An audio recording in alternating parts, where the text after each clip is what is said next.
अस्सलाम वालेकुम स्टूडेंट्स, मैं हूं स्मीन, आपकी फ़िज़िक्स टीचर। हम अपने सिलेबस से मूव करने से पहले मैं आपको थोड़ा सा बताऊंगी कि ये ऑनलाइन क्लासेस क्यों हो रही हैं या 10th क्लास में अब आप आ गए हैं, इसका क्या मतलब है या ये क्लास आपके लिए कितनी इम्पोर्टेंट है। फर्स्ट ऑफ़ ऑल स्टूडेंट्स, अब आप 10th क्लास में आ चुके हैं। सेकेंडली, आप मे भी फील कर रहे हो, बहुत खुश हो रहे हो। टेम्प्रेरी बच्चे जो है ना, जब पेपर कैंसिल होते हैं उसकी जो खुशी होती है ना, वो समझते हैं कि पता नहीं यही दुनिया की सबसे बड़ी खुशी है। लेकिन बच्चों, ये खुशी जो है वो वक्ती खुशी हो सकती है, लेकिन आप अपने माइंड में रखें, आपने पूरा साल 9th क्लास में मेहनत की है। ठीक है, आप पेपर दे रहे थे जो कि कैंसिल हो गए, बट इसका ये मतलब नहीं है कि आपको ऐसे ही सबको उठा के नंबर मिल जाएंगे। आपको अब 10th क्लास में डबल मेहनत करनी पड़ेगी, बिकॉज गवर्नमेंट ने 2 प्लान्स पेश किए हैं। फर्स्ट जो ये है कि आपके 10th क्लास में जो मार्क्स होंगे उसी को डबल करके 9th क्लास के मार्क्स भी लगाए जाएंगे। तो इस तरीके से अगर आपने 9th में उतनी मेहनत नहीं भी की तो 10th में आपको मेहनत करनी पड़ेगी, बिकॉज 10th के मार्क्स ही आपके 9th के मार्क्स में ऐड होंगे, आपके मार्क्स डबल हो सकते हैं। ठीक है बच्चों, आपके मार्क्स जो है वो डबल हो सकते हैं, तो इस वजह से 10th क्लास आपके लिए बहुत ज़्यादा इम्पोर्टेंट हो सकती है। सेकेंडली, एक बात और जो आपको सिर्फ 10th में ही नहीं बल्कि उससे भी ज़्यादा आपको डबल मेहनत करनी पड़ेगी, ट्रिपल मेहनत करनी पड़ेगी, वो क्या कि एक प्लान ये भी है कि मोस्ट प्रोबेबली ज़्यादा चांसेस जो हैं आपके अगले साल पेपर 9th-10th के इकट्ठे पेपर हों।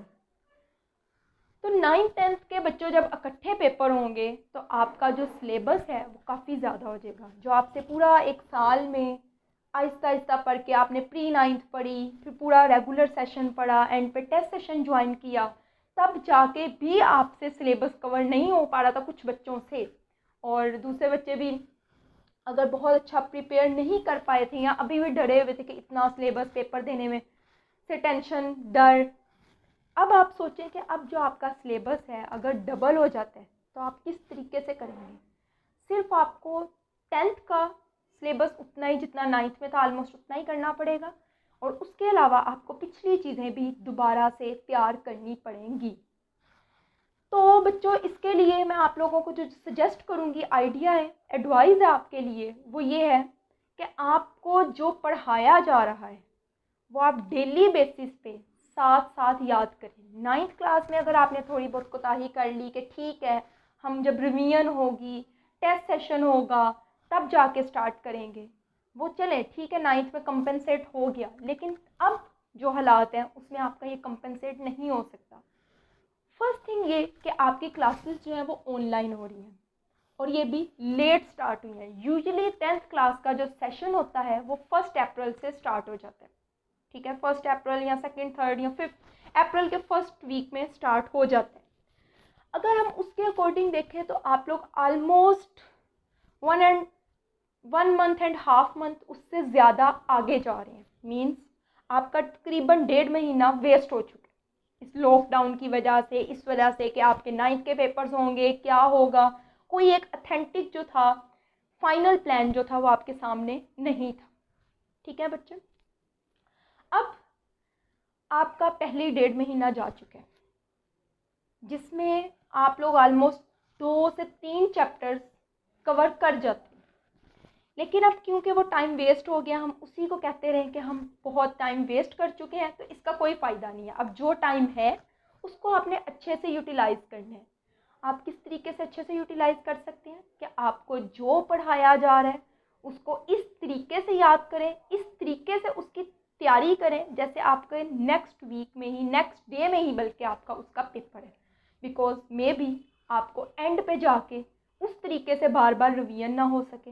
ठीक है, और आपको एंड पे 9th क्लास को भी दोबारा रिवाइज करना पड़ेगा। तो बच्चों, आप लोगों से के लिए एक आइडिया है, एक एडवाइस है आपके लिए कि 10th क्लास को अब आपको और ज़्यादा मेहनत के साथ कंटिन्यू करना होगा।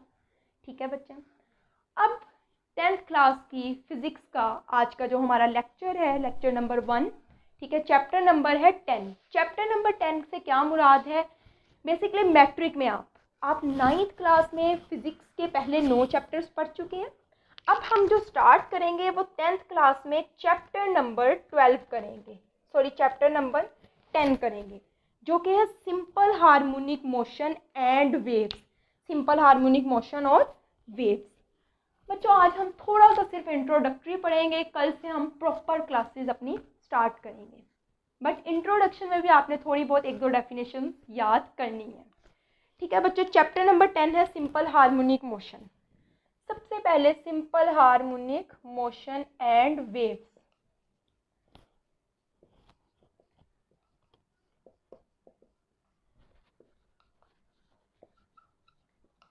एंड वेव्स, ठीक है बच्चों। अब सिंपल हार्मोनिक मोशन होता क्या? सिंपल हार्मोनिक मोशन होता क्या है? पहले पार्ट में हम सिंपल हार्मोनिक मोशन के बारे में पढ़ेंगे, लास्ट में हम वेव्स के बारे में पढ़ेंगे।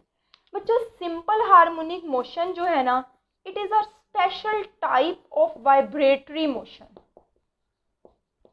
It is a type of vibratory motion, या फिर आप कह सकते हैं it is a type of oscillatory motion. बच्चों सिंपल हार्मोनिक मोशन जो है वो वाइब्रेटरी मोशन की एक किस्म है, और वाइब्रेटरी मोशन का एक और नाम होता है ऑसिलेटरी मोशन। वाइब्रेटरी मोशन को ही ऑसिलेटरी मोशन कहा जाता है। तो वाइब्रेटरी मोशन और ऑसिलेटरी मोशन, इसकी टाइप, इसकी एक एग्जाम्पल है बेसिकली। सिंपल हार्मोनिक मोशन एक ऐसी टाइप है, टाइप ऑफ वाइब्रेटरी मोशन है या फिर ऑसिलेटरी मोशन है।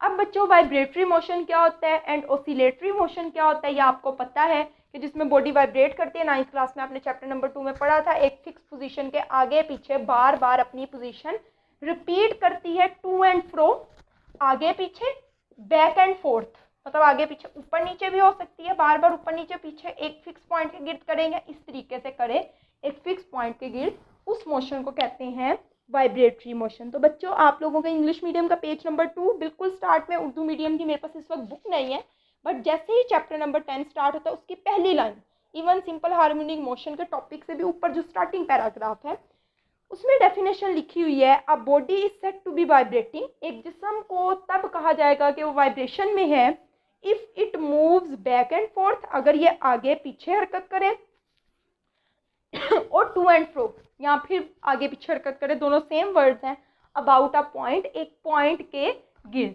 इस मोशन को कहते हैं वाइब्रेटरी मोशन। या आप लोगों ने लास्ट क्लास में 9th क्लास में पढ़ लिया था, तो मुझे इसके बारे में बताने की जरूरत नहीं है।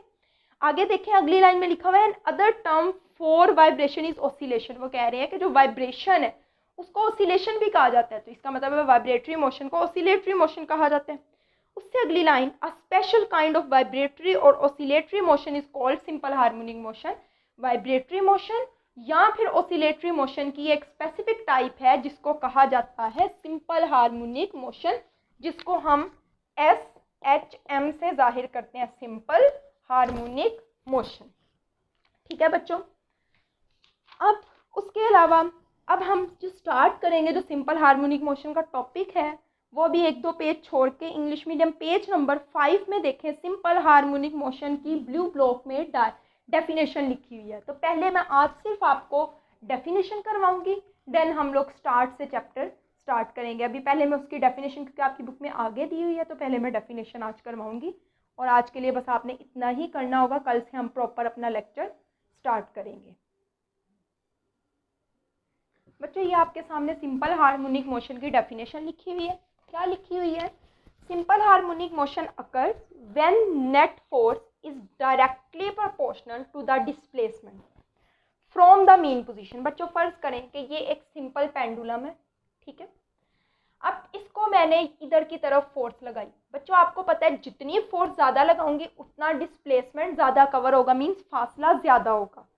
तो फोर्स जो है वो डिस्प्लेसमेंट के डायरेक्टली प्रोपोर्शनल है फ्रॉम द मीन पोजीशन, वस्ती पोजीशन से, मीन्स जितना वस्ती पोजीशन से डिस्प्लेसमेंट ज़्यादा है, मतलब उतनी ही उस पर फोर्स भी ज़्यादा है। And is always directed towards the mean position. बच्चों देखें, अगर आप सिंपल पेंडुलम को यहाँ ले जाके मैं छोड़ती हूँ, ये दोबारा अपनी वस्ती पोजीशन पे आएगा, ठीक है। ऐसे ही होता है ना, अगर फॉर एग्जांपल ये सिंपल पेंडुलम है, मैंने इसको उठा के इधर लेकर गई, ये वापस इधर आएगा, ठीक है, फिर इधर जाएगा, फिर इधर आएगा, तो वापस अपनी मीन पोजीशन के गिर्द आता है। ऐसी मोशन को सिंपल हार्मोनिक मोशन कहते हैं। Simple harmonic motion occur, simple harmonic motion तब होती है when net force is directly proportional to the displacement, जब नेट फोर्स जो है वो डिस्प्लेसमेंट के डायरेक्टली प्रोपोर्शनल हो, मींस एफ जो है वो एक्स के डायरेक्टली प्रोपोर्शनल। एक्स का यहाँ मतलब है डिस्प्लेसमेंट।